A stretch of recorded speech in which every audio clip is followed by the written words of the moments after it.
Hey everyone, Technomentary here with a video for you guys. In today's video, I'm going to show you how to erase your iPhone 17 Pro, 17 Pro Max, or the newer iPhone on the latest iOS version.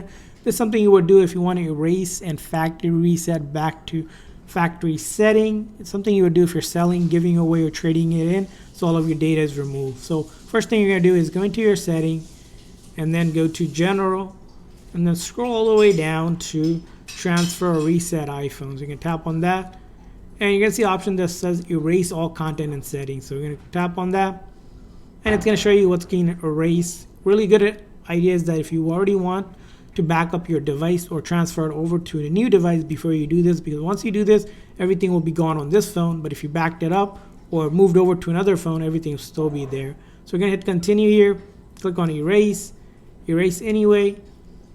And then as you can see here, it's going to ask for the passcode of this phone. So I'm going to enter that. And then Apple ID. So I need to enter my Apple ID here. And once you enter your Apple ID, you're just going to click on turn off, check mark here. Just wait a few seconds here. Sometimes it looks like it's frozen, but it's doing its thing here. So we're going to wait for it to go and start the process.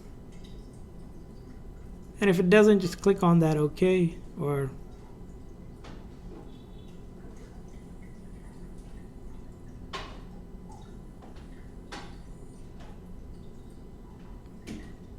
and as you can see here now, the Apple logo appears. You're going to see the Apple logo and this loading bar flash a few times, which is normal. What you're going to do is wait till it gets to the hello screen. But the process has started, and at the end you'll see the hello screen where it's going to bring up the menu to basically start setting it up again. But you don't need to do that. As long as you follow this process, make sure the phone doesn't die.